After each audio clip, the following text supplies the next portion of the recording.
Good morning बच्चों। आज हम लोग फिजिक्स में जो पढ़ने जा रहे हैं बहुत ही इम्पोर्टेंट चैप्टर है। इसको ध्यान से पढ़िए। इस चैप्टर पर आपका कमांड होगा तो फिर आगे की बात समझ में आएगी। आज हम लोग पढ़ेंगे वेक्टर एनालिसिस जो हमारे 11th के सिलेबस में है। सबसे पहले हम लोग पढ़ें, यहाँ पर जनरली हम लोग जानते हैं कि हमारा क्वांटिटी कितने टाइप्स के होते हैं। तो क्वांटिटी हम लोग लेते हैं कि दो तरह का होता है। एक होता है आपका स्केलर क्वांटिटी, दूसरा होता है आपका वेक्टर क्वांटिटी, एक तीसरा भी होता है जिसको हम लोग कहते हैं टेंसर क्वांटिटी। टेंसर के बारे में हम लोग को अभी यहाँ 11 में नहीं पढ़ना है, लेकिन थोड़ी इसके बारे में हम जानकारी दे देते हैं। अब आइए स्केलर वेक्टर टेंसर से पहले हम थोड़ी बात पर समझना चाहते हैं। अगर मेरे पास एक लाइन हमने ड्रॉ किया, किसी स्टूडेंट से पूछा इस लाइन का लेंथ कितना है, उस स्टूडेंट ने हमको कहा कि सर इसका लेंथ 2 है। इससे हमको ये क्लियर नहीं होता है कि यह लेंथ कितना हुआ। किसी से पूछे तो वह कहा कि सर इसका लेंथ मीटर है, इससे भी क्लियर नहीं होता है। दूसरे स्टूडेंट से पूछे तो वो कहा कि सर इसका लेंथ 2 मीटर है। तो इससे हमको क्लियर हो जाता है कि इस लाइन का लेंथ हमारा 2 मीटर है। तो इस लेंथ को जानने के लिए हमको 2 नंबर की जरूरत पड़ गई, एक न्यूमेरिकल वैल्यू और एक यूनिट। उसी तरह से बहुत से फिजिकल क्वांटिटी है, उसको जानने के लिए बहुत से नंबर की जरूरत पड़ती है। तो हमारा जो स्केलर क्वांटिटी है उसको जानने के लिए हमको यहाँ पर 1 नंबर की जरूरत पड़ती है। वेक्टर को जानने के लिए 3 नंबर की जरूरत पड़ती है और टेंसर को जानने के लिए 9 एंड मोर देन 9 नंबर की जरूरत पड़ती है। इसको जानने के लिए नंबर की जरूरत पड़ती है। अब है एक समझ लीजिए थोड़ा सा कि कोई भी टेंसर है उसको जानने के लिए 3 to the power n numbers की जरूरत पड़ती है। किसी भी टेंसर को जानने के लिए हमको 3 to the power n numbers की जरूरत पड़ती है। n इक्वल टू हो गया 0, 1, 2, 3, 4, 5। यानी 1 नंबर का मतलब हो गया कि it has only 1 component. 3 number का मतलब हो गया इट हैज 3 कंपोनेंट। यहाँ पर 9 और मोर देन 9 हो जाएगा। अब n इक्वल टू हम 0 डालते हैं तो 3 टू द पावर n होगा, n का पावर 0 तो 1, यानी 1 से डिफाइन करते हैं हम लोग स्केलर क्वांटिटी को। तो ये कहेंगे हमारा जो स्केलर है टेंसर ऑफ 0 रैंक। ऐसे समझिए 0 रैंक के टेंसर का ही नाम दिया गया है स्केलर। दूसरा है कि अगर n इक्वल टू हम 1 रखते हैं तो 3 to the power n, 3 to the power 1 equal to 3 से डिफाइन हम लोग करते हैं वेक्टर को। तो ये हमारा हुआ आपका टेंसर ऑफ फर्स्ट रैंक, यानी फर्स्ट रैंक के टेंसर को ही हम लोग वेक्टर कहेंगे। अब है कि n इक्वल टू 2 रखें तो 3 to the power n equal to 3 to the power 2 equal to 9। ये कहलाएगा हमारा टेंसर ऑफ सेकेंड रैंक। तो second rank, third rank, fourth rank इस तरह का टेंसर होता है। तो 0 रैंक के टेंसर को हम लोग स्केलर कहते हैं, फर्स्ट रैंक के टेंसर को हम लोग वेक्टर कहते हैं। ये जो स्केलर है इसका एडिशन, सब्सट्रैक्शन, मल्टीप्लिकेशन आपका सिंपल अलजेब्रिक लॉ पर होता है। और वेक्टर जो हमारा क्वांटिटी है उसका एडिशन, सब्सट्रैक्शन, मल्टीप्लिकेशन एक वेक्टर अलजेब्रा पर होता है, जो हम लोग को पढ़ना है वेक्टर अलजेब्रा। तो यहाँ पर हम लोग इसके बाद इसका थोड़ा सा डिफिनीशन हम लोग जान ले कि डिफिनीशन क्या लिखेंगे इसके बारे में। सबसे पहले हम लोग scalar quantity that physical quantity which has only magnitude is called as a scalar quantity, that is length, mass, time, work, ये सब हमारा स्केलर क्वांटिटी है। इसको डिफाइन करने के लिए हमको सिर्फ मैग्नीट्यूड की जरूरत पड़ती है, डायरेक्शन की इसमें कोई जरूरत नहीं है। इसके बाद रिगार्डिंग कुछ पॉइंट्स बता देते हैं। One numbers are needed for explanation of scalar quantity। Scalar quantity को एक्सप्लेन करने के लिए कंप्लीटली हमको वन नंबर की जरूरत पड़ती है। Scalar is tensor of zero rank. Zero rank के टेंसर को ही हम लोग स्केलर कहते हैं। Addition, subtraction and multiplication of scalar quantity is based on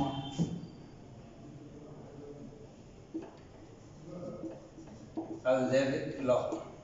जो अलजेब्रा का हम लोगों को एडिशन, सब्सट्रैक्शन, मल्टीप्लिकेशन का लॉ है, उसी लॉ पर ये आपको स्केलर क्वांटिटी का एडिशन, सब्सट्रैक्शन और मल्टीप्लिकेशन होता है। अब इसके बाद हम लोग पढ़ें vector.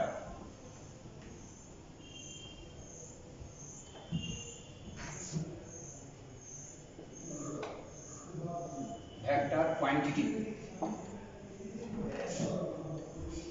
that physical quantity which has both magnitude and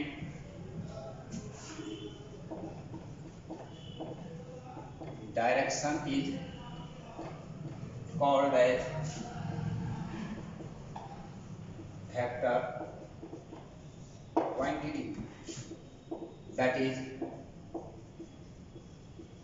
displacement, velocity, force, etc. ये सब हमारा कहलाएगा वेक्टर। वेक्टर के लिए मैग्नीट्यूड और डायरेक्शन दो चीज की जरूरत होती है। Three numbers are needed for explanation of vector quantity। Three numbers का मतलब है थ्री कंपोनेंट, इसको चाहिए एक्सप्लेन करने के लिए कंप्लीट हो।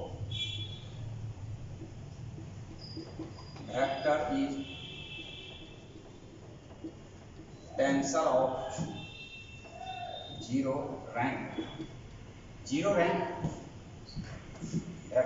Vector is tensor of first rank. First rank के टेंसर को ही हम लोग कहते हैं vector. Addition, subtraction and multiplication of vector quantity based on vector algebra. हम लोग वेक्टर अलजेब्रा पढ़ेंगे, उसमें आगे उसका एडिशन का क्या रूल है, सब्ट्रैक्शन का क्या रूल है, मल्टीप्लिकेशन का रूल है, नेक्स्ट आगे हम लोग पढ़ेंगे। तो यहाँ पर वेक्टर हमारा वही क्वांटिटी होगा जिस पर मैग्नीट्यूड और डायरेक्शन हो और वो वेक्टर अलजेब्रा को सेटिस्फाइड करता हो, तो वो हमारा वेक्टर क्वांटिटी कहलाएगा। अब है हमारा एक तीसरा क्वांटिटी बताए हैं आप लोगों को, tensor quantity, that physical quantity है different magnitude along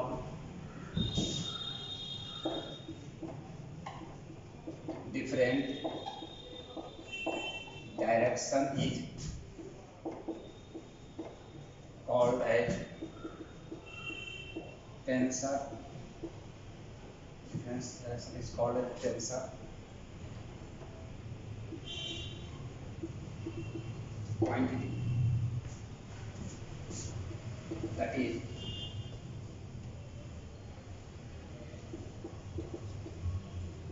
refractive index,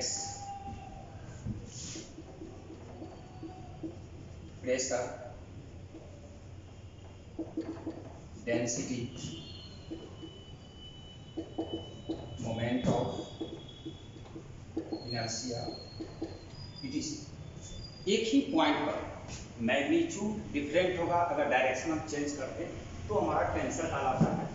इसमें हम एग्जांपल दे दिए हैं, refractive index, pressure, density, moment of inertia, बहुत से क्वांटिटी है, स्ट्रेस है, ये सब हमारा आपका टेंसर क्वांटिटी होगा। तो हम लोग को पढ़ना है मेनली यहाँ पर वेक्टर। सबसे पहले हम लोग यहाँ पर है representation,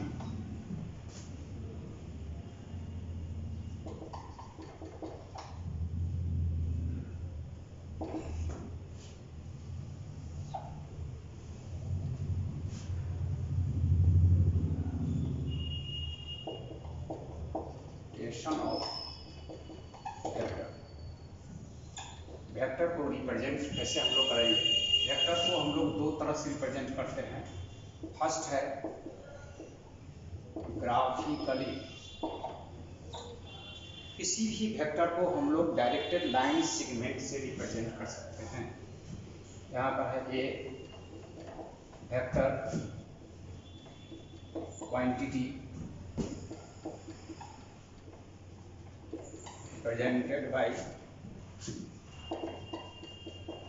directed line segment। Directed line segment का वह डायरेक्ट लाइन सेगमेंट जिसमें हमको डायरेक्शन लगा हुआ हो। जब डायरेक्शन जब लगा हुआ तो लेंथ ऑफ लाइन आपको मैग्नीट्यूड को रिप्रेजेंट करता है और एरो जो है सो आपको डायरेक्शन को रिप्रेजेंट करता है। The length of line segment represent the magnitude of vector and arrow represent the direction of vector। जैसे कि यहाँ पर एक लाइन हम लोग ड्रॉ की है OP, तो ये जो आपका OP डायरेक्टेड लाइन सेगमेंट है जो एक वेक्टर को रिप्रेजेंट करता है। ये जो O पॉइंट है इसको हम लोग इनिशियल पॉइंट और टेल ऑफ वेक्टर कहते हैं। ये जो P पॉइंट है इसको टर्मिनल पॉइंट और हेड ऑफ वेक्टर कहते हैं। यहाँ पर हो गया the directed line segment OP represent a vector, the length OP of line represent the magnitude of vector and arrow at point P represent the direction of vector from O to point P। O point है, इसको हम लोग initial point कहते हैं vector का, जैसे tell of vector भी कहते हैं। P पॉइंट है, इसको टर्मिनल पॉइंट कहते हैं यानी हेड ऑफ वेक्टर भी कहते हैं। ये लेंथ ऑफ लाइन है, इसको मैग्नीट्यूड को रिप्रेजेंट करता है। P पॉइंट पर जो एरो है आपका लगा हुआ वो डायरेक्शन को रिप्रेजेंट करता है कि इस वेक्टर का डायरेक्शन आपका O से P की ओर है। दूसरा है आपका सिंबॉलिकली, हम लोग वेक्टर को सिंबल के रूप में भी रिप्रेजेंट कर सकते हैं।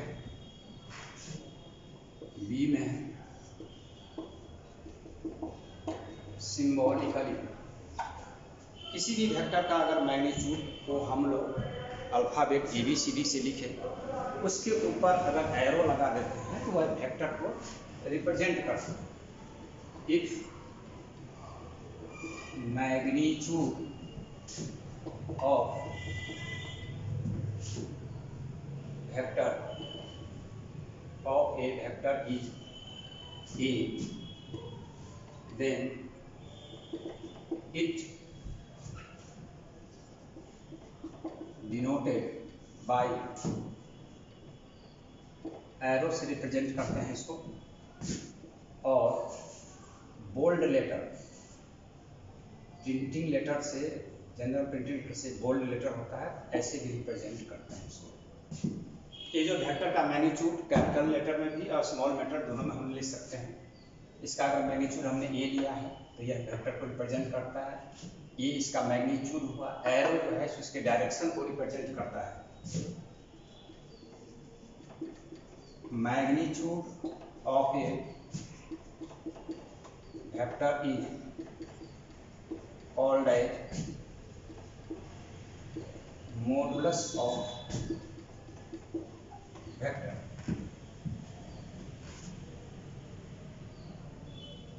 The magnitude of vector A denoted by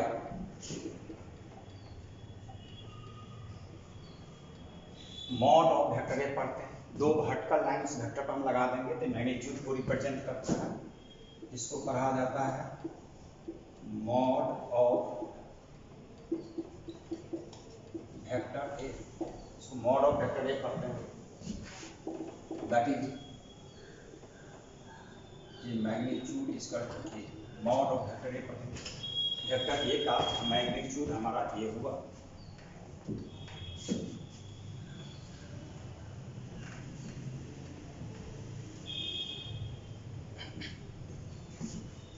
अब इसमें कुछ डिफरेंट टर्म्स हम लोगों को पढ़ना है। हमारे सिलेबस में दो डिफरेंट टर्म्स दिया है, यूनिट वेक्टर और जीरो वेक्टर। उसका कुछ वेक्टर क्वांटिटी और है हमारा टाइप्स, और हम बता देंगे। तो यहाँ पर हम लोग पढ़े सब बाद में टाइप्स ऑफ वेक्टर। फर्स्ट हमारा है यूनिट वेक्टर, नाम से ही पता चलता है यूनिट का मतलब 1 होता है। वह वेक्टर जिसका मैग्नीट्यूड 1 होता है उसी को हम लोग कहते हैं unit vector. That vector of magnitude is unit और 1 is called as unit vector. सभी वेक्टर के डायरेक्शन में हमारा एक यूनिट वेक्टर होता है। तो यहाँ पर है the unit vector along vector A denoted by A cap और ए हैट पढ़ते हैं, ए कैप और ए हैट भी पढ़ा जाता है। ए कैप से रिप्रेजेंट करते हैं। सभी वेक्टर की डायरेक्शन में एक यूनिट वेक्टर होता है। एग्जाम्पल रूप में हम वेक्टर ए लिए हैं। वेक्टर ए के डायरेक्शन यूनिट वेक्टर को ए कैप से रिप्रेजेंट करेंगे। यहाँ पर दैट इज ए कैप हमारा यूनिट वेक्टर है, इसका मैग्नीट्यूड 1 होगा। यूनिट वेक्टर को निकालने के लिए एक फार्मूला है कि हमारा यूनिट वेक्टर जो होगा किसी भी वेक्टर में उसके मैग्नीट्यूड से हम डिवाइड कर दें तो हमारा यूनिट वेक्टर होगा। वेक्टर ए में उसके मैग्नीट्यूड से हम डिवाइड कर देते हैं तो हमारा यूनिट वेक्टर होगा। दोनों का मैग्नीट्यूड सेम है, मैग्नीट्यूड कर करके 1 हो जाएगा और डायरेक्शन वही होगा यूनिट वेक्टर का जो ए का डायरेक्शन होगा। और वेक्टर को हम लिख सकते हैं ए को mod of vector A into A cap, यानी कि vector is equal to magnitude into A cap. किसी वेक्टर को हमको लिखना हो उसके मैग्नीट्यूड में उसके डायरेक्शन में यूनिट वेक्टर को हम लिख देंगे तो हमारा वह वेक्टर को रिप्रेजेंट करेगा। अब है कि हम लोग को यहाँ पर 3 डायरेक्शन होता है कोऑर्डिनेट एक्सिस से, एक्स एक्सिस, वाई एक्सिस और जेड एक्सिस। तो एक्स एक्सिस में हम लोग यूनिट वेक्टर को आई कैप से, वाई एक्सिस में जे कैप से और जेड एक्सिस में हम लोग के कैप से लिखते हैं। यहाँ पर है the unit vector along x, y and z axis denoted by I cap, J cap and K cap। तो हमारे किसी मैग्नीट्यूड में अगर I कैप लगा हुआ हो तो हम समझेंगे वह वेक्टर हमारा x एक्सिस में है। अगर वेक्टर के मैग्नीट्यूड में J कैप लगा हुआ हो तो हम समझेंगे कि वेक्टर हमारा y एक्सिस में है। और वेक्टर के मैग्नीट्यूड में K कैप लगा हुआ हो तो हम लोग समझेंगे कि हमारा वेक्टर Z एक्सिस में है। तो x एक्सिस, y एक्सिस और Z एक्सिस में वेक्टर को I कैप से लिखा जाता है, J कैप से लिखा जाता है और K कैप से लिखा जाता है। तो ये हमारा हुआ यूनिट वेक्टर। इसके बाद हम लोगों को है सिलेबस में पढ़ना जीरो वेक्टर। सेकंड है आपका जीरो वेक्टर। वह वेक्टर जिसका मैग्नीट्यूड 0 वह कहलाएगा जीरो वेक्टर। आपको एक बात समझ में आएगी, जीरो किसका मैग्नीट्यूड होगा?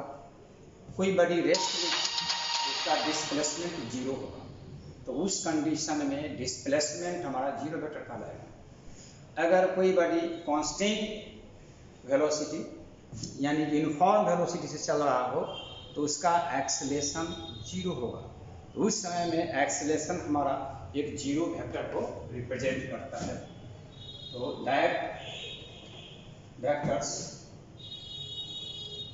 Of magnitude is 0 is called as zero vector. वह जीरो वेक्टर कहलाएगा। यहाँ पर है the zero vector represented by, जो नंबर 0 है उस पर हम एरो लगा देंगे, वह जीरो वेक्टर को रिप्रेजेंट करता है। ये हमारा जीरो वेक्टर को हम लोग जानते हैं कि दो वेक्टर का सम भी एक वेक्टर ही होता है। तो यहाँ पर है the sum of vector A and minus A will be a vector, but it will be zero vector,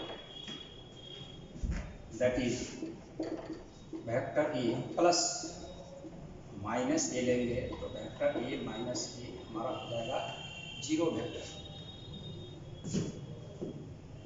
यहाँ पर है when a body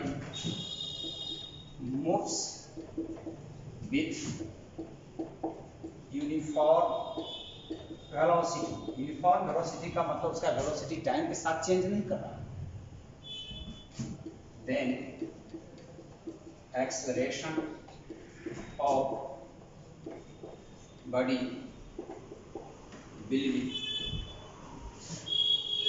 g। In this case acceleration is called as zero vector. वो हमारा zero vector होगा acceleration. यहाँ पर अब आइए आप properties of zero vector. Zero vector का प्रॉपर्टी फर्स्ट है, किसी भी वेक्टर में अगर जीरो वेक्टर को ऐड करेंगे तो कोई चेंजिंग नहीं होगा, हमारा वेक्टर ए ही होगा। सेकंड है, किसी वेक्टर में से जीरो वेक्टर को माइनस करेंगे तो वही वेक्टर होगा। थर्ड है, किसी भी वेक्टर में मल्टीप्लाई कर देंगे हम लोग जीरो वेक्टर से तो हमारा जीरो वेक्टर होगा। फिफ्थ है, फोर्थ है, किसी भी नंबर में अगर मल्टीप्लाई करेंगे जीरो वेक्टर से तो हमारा जीरो वेक्टर ही होगा। तो हम लोगों को जीरो वेक्टर का जरूरत क्यों पड़ गई? यहाँ पर आगे हम लोग नीड ऑफ जीरो वेक्टर, यहाँ पर जीरो वेक्टर की जरूरत क्यों पड़ गई? यहाँ पर है कि if vector A plus vector B and vector A is equal to vector B minus B, then vector A plus minus B and vector A minus B is equal to 0 हो जाएगा। यानी कि दो वेक्टर का सम ले, उसमें से दोनों वेक्टर एक दूसरे के इक्वल और अपोजिट हो तो दोनों का सम हमारा जीरो होगा। कारण कि दो वेक्टर का सम भी एक वेक्टर ही क्वांटिटी होगा तो उस समय ये हमारा जीरो वेक्टर हो जाता है। यहाँ पर है if lambda and mu are non zero real number and A and B are vector and lambda a is equal to mu b, it is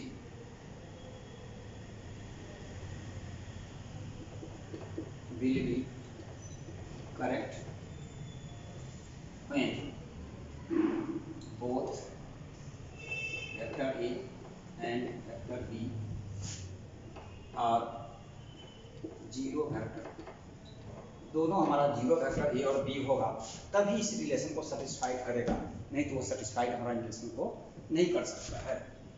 ये हमारा हुआ जीरो वेक्टर। अब इसके बाद हम लोग को थोड़ा सा फिजिक्स के बराबर यूज होता है पोजीशन वेक्टर। लोग पोजीशन वेक्टर किसे कहेंगे? थर्ड में है आपका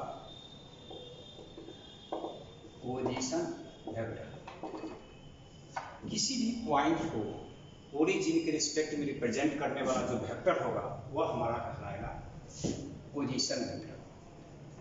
that vector which represent the position of a point with respect to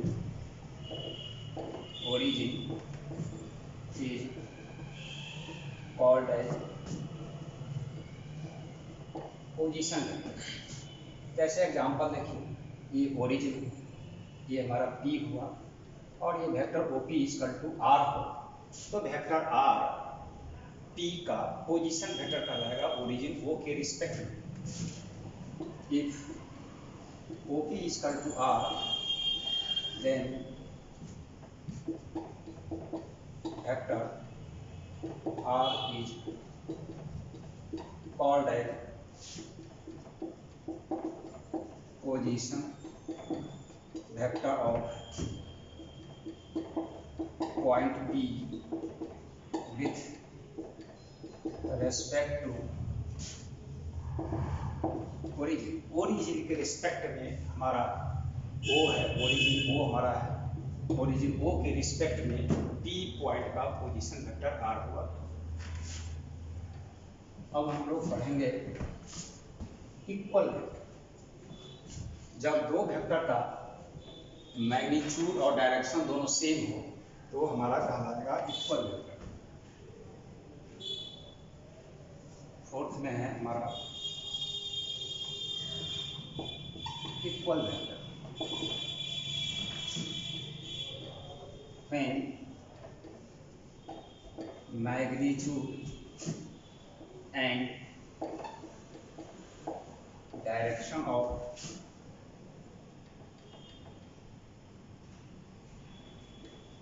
two given vectors are same, then both vectors is called as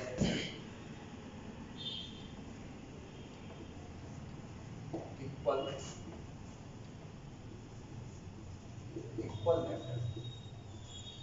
यहाँ पर दो वेक्टर हम लोग एग्जाम्पल में ले लेते हैं, वेक्टर ए और दूसरा वेक्टर है हमारा बी।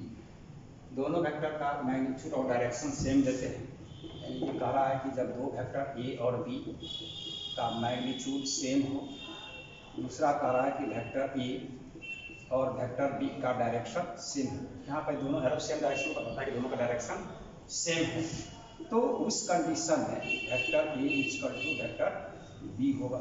जब दो वेक्टर का मैग्नीट्यूड सेम हो, डायरेक्शन सेम हो, तो दोनों हमारा इक्वल वेक्टर होगा।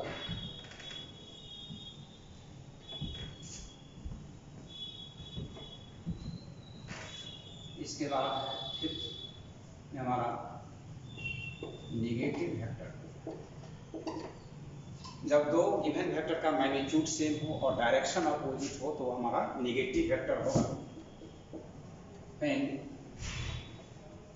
magnitude of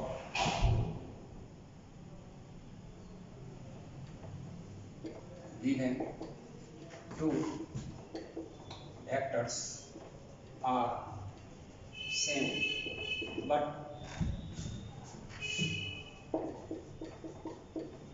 direction are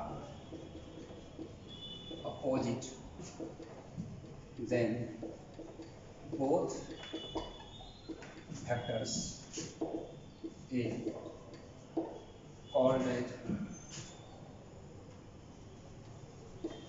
negative vector to each other, एक दूसरे का कहलाएगा। यहाँ पर हम एग्जाम्पल लेते हैं कि दो हमारे पास वेक्टर है, वेक्टर ए, दोनों का मैग्नीट्यूड सेम है लेकिन डायरेक्शन अपोजिट है। यहाँ पर दैट इज वेक्टर ए का magnitude equal to vector B का मैग्नीट्यूड, और वेक्टर ए और बी का डायरेक्शन अपोजिट है, अपोजिट एरो बताता है अपोजिट डायरेक्शन, यहाँ दोनों का डायरेक्शन हमारा अपोजिट है। तो उस कंडीशन में vector B equal to minus B होगा या vector B equal to minus B. A B का नेगेटिव हो सकता है और या बी ए का भी नेगेटिव हो सकता है। ये हमारा हुआ नेगेटिव वेक्टर।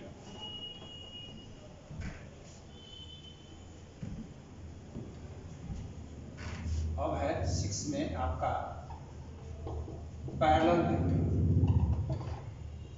जब दो वेक्टर के बीच का एंगल 0 डिग्री हो और या 180 हो तो दोनों हमारा पैरेलल वेक्टर बनता है। When angle between two given vectors are 0 degree और 180 degree, then both vectors is called as parallel vector। जैसे यहाँ पर हम दो वेक्टर लें, वेक्टर ए, दूसरा है हमारा वेक्टर बी।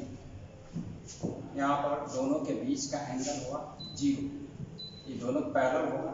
ये कहा गया आपको लाइक पैरेलल वेक्टर। जब दोनों वेक्टर के बीच का एंगल 0 डिग्री हो तो ये लाइक कहलाता है। और ये वेक्टर ए है, यहाँ पर वेक्टर बी है, इसके दोनों के बीच का एंगल 180 है। 0 डिग्री होगा और 180 होगा, दोनों केस में हमारा पैरेलल वेक्टर होगा। लेकिन जब 180 हो तो हम लाइक पैरेलल वेक्टर का, ये हमारा हुआ अनलाइक पैरेलल वेक्टर और ये हुआ लाइक। जब 0 डिग्री एंगल हो दोनों वेक्टर के बीच में तो लाइक पैरेलल होगा। जब यहाँ पर दोनों के बीच का एंगल 180 हो तो ये हमारा अनलाइक पैरेलल वेक्टर होगा।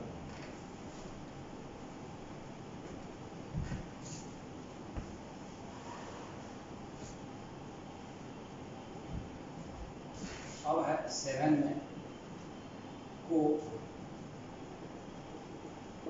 Initial vector. जब सभी वेक्टर्स का इनिशियल पॉइंट एक ही पॉइंट पर हो तो आप कहलाएगा को initial vector. Initial point of all given vectors are at same point, then it is called as co-initial vectors। यहाँ पर कुछ वेक्टर ले लेते हैं।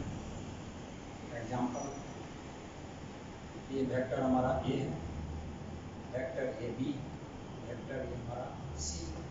सबका इनिशियल पॉइंट एक ही है तो ये हमारा को इनिशियल वेक्टर कहलाएगा। मतलब the initial point of vector A B and C are at same point O, then vector A B and C are called as co-initial vector। इसको co-initial vector। अब है आपका ये को-टर्मिनल वेक्टर। जब सभी वेक्टर का टर्मिनल पॉइंट एक ही जगह हो को-टर्मिनल वेक्टर।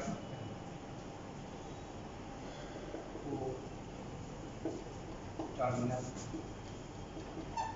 वेक्टर को इनिशियल में था कि हमारा सभी का इनिशियल पॉइंट एक जगह था। को टर्मिनल में सभी का टर्मिनल पॉइंट एक जगह हो।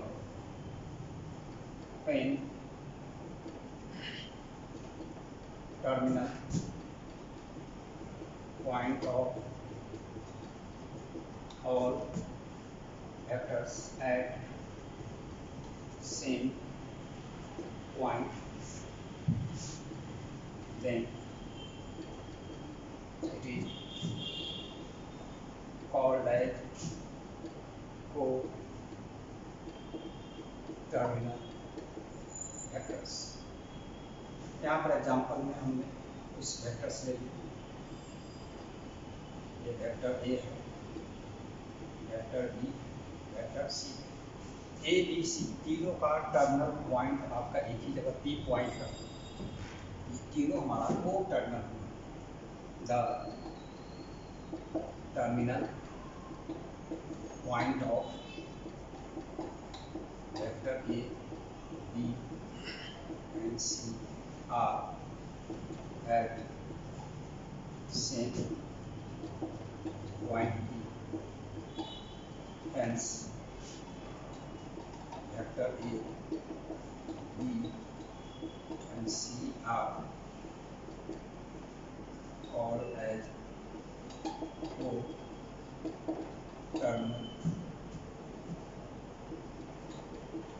vectors। उसको हम लोग को टर्मिनल्स कहेंगे जब सबका टर्मिनल पॉइंट एक जगह पर हो।